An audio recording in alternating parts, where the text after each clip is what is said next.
What is up, everybody? Hey, this is Ryan. Welcome to our Reflections podcast. And, the Bible talks a lot about God being a judge and the judgment of God, and fair enough. But, what does it mean that God is a judge? And what does it mean for God to judge us or to bring judgment? And I remember a couple of years ago, actually it was probably maybe 10, 15 years ago, but my son Gavin, and he doesn't mind if I tell this story, but he was like, I caught him hanging on the top of a door. So imagine a door in our house open, and he would jump up and grab the top of it and then swing on the door. And I caught him doing, hey, dude, get down. I'm like, hey, you can't do that because it'll bend the hinges. It's not good for the door, and you might get hurt. You know what I mean? And he's like, all right. And then about 2 weeks later, I forgot all about it. But about 2 weeks later, I laugh now, but he came running and he's, Dad. And he's just sobbing. I'm like, dude, what's wrong? And he had his hands like kind of curled up into almost like two little fists, but holding them close to his chest, like something terrible happened to his fingers. And he's holding them close to his chest. I'm like, dude, what's wrong? What happened? And he looks up at me like he's in pain, but also like he was in trouble or was going to be in trouble. And I'm like, dude, what happened? And mid-sentence, I knew what happened. I'm like, oh, well, he had jumped up again and disobeyed me and jumped on the door. And this time the door swung closed on him and pinched all of his fingers. And he jumped down and came to me and was screaming, of course. And so I appreciated that he came to me and wanted to help, rather than running away from me because he was scared. But I was like, hey, in this moment, I don't think I need to punish him any more than he's already been punished. I could add insult to injury and be like, okay, now you're grounded for 3 more days because you disobeyed me. But I thought, you know what? The punishment was baked into the action. You know what I'm saying? And I wonder, actually, I think I'm convinced of this, but I guess I'll just wonder for the sake of the conversation on the podcast. But I wonder if God's judgment isn't more like that.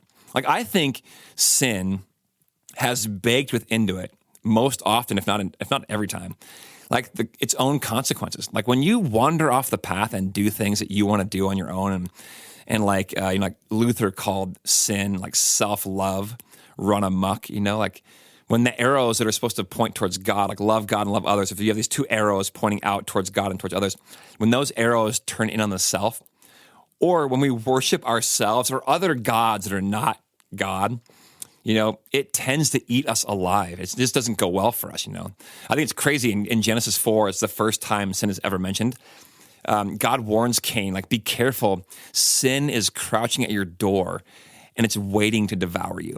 And there's this image in the Hebrew, this malevolent, sort of seductive, feline cat that's going to just just mow you down and eat you alive. It's wild, this image of sin. And he's like, hey, be careful. And so I wonder if if it's not always God punishing us as much as God, hey, you want to have it your way, go ahead. But baked within the whole thing, when you go off the path, there's bushes down there with thorns on them. And there's wild animals that will try to take a bite out of your flesh. And there's it's way harder to walk down there in the ruts on the side of the road. Stay on the path and there'll be life there. You know what I'm saying? So in this case, then, it isn't like God is waiting to kind of pour out more punishment on us and to kind of add insult to injury. God, I think, a lot of times, hey, you want it your way, go ahead, and allows the thing to play out. And there's just these consequences baked into the sin itself or the wandering off the path. And that makes me think a lot about, too, whenever I read about God's judgment, I think we often think about God's judgment as punitive, as punishment that God sort of doles out for behaving badly or thinking wrongly or these kinds of things. And that's the final say. You're wrong. You thought wrong theologically. You went to the wrong church, or you thought wrongly about me, or you behaved badly. I'm going to punish you. And there's all kinds of images that Christians use for punishment and judgment.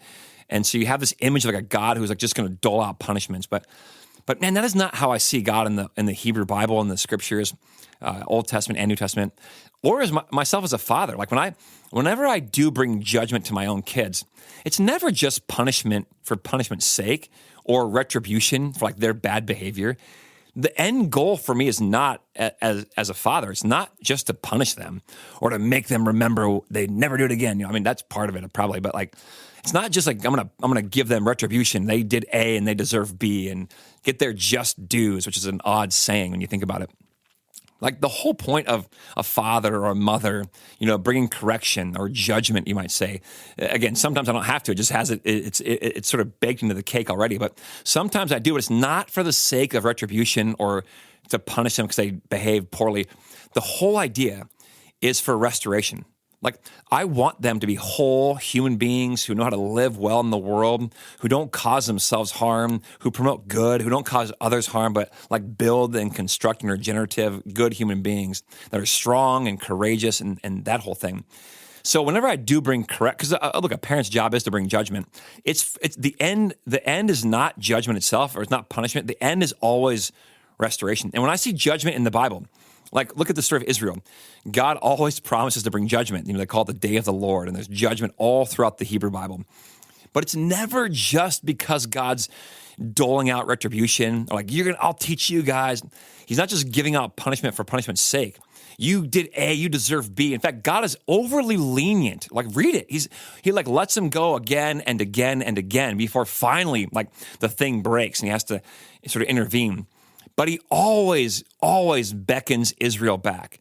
But come home, come be my children again, and I'll be your God again. And so even with God, the final goal is not punishment or retribution. The final goal is always restoration. Judgment then is like the penultimate, or like the second to last action of God. It's like the thing that will like finally clean up all the mess. And it's interesting that the fire is often used as an analogy for judgment or punishment.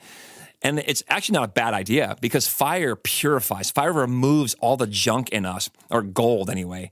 Think about gold. Gold is purified in fire. Gold, it burns all the junk, the impurities that can't be in there. It burns it out of them. And that's judgment. Like, there's this one guy, I think it was Thomas Merton, who said that I don't know much about heaven, but I know that not much of me will be there. I love that. There are things in us that are incompatible with eternity with God, and God has to deal with those, get them out of us, burn them out, pluck them out, pry them out, whatever the case might be, or we have to like surrender, let them go. But that's what judgment is, and it's that, not God being like, you chose the wrong theological idea. Sorry, you were raised in the wrong church. Sorry, you were a bad behaving person. Now you're gonna, whatever the punishment is, But whatever punishment is, whatever judgment is, it's always for the sake of restoration. Now, I'm not saying that every person will then, want to be in. Like, I want to be restored, so I'm in. I don't know. At the end of the day, I'm not God, and there might be some folks who resist God all the way till for forever. I don't know. But again, I just want to say, like, I think that punishment and judgment of God is always for restoration, that we can come home once again and be his children, and he'll be our Father once again. So today, may you stay on the path and avoid all the calamity that goes with it when you go off the path, and all the natural, baked in, kind of consequences. And may you see the judgment of God when it comes into your life, and the corrections of God as restorative to kind of bring you back home and help you see properly again and live properly once again. And in that way, may you embrace it as God sort of purifying us and like loving us as a father does with his kids. So, all right, love you guys. Peace. Hey, if you enjoy this show, I'd love to have you share it with some friends. And don't forget, you are always welcome to join us in person at Central in Elk River at 8:30, which is our liturgical gathering, or at 10 o'clock, our modern gathering. Or you can check us out online at clcelkriver.org. Peace.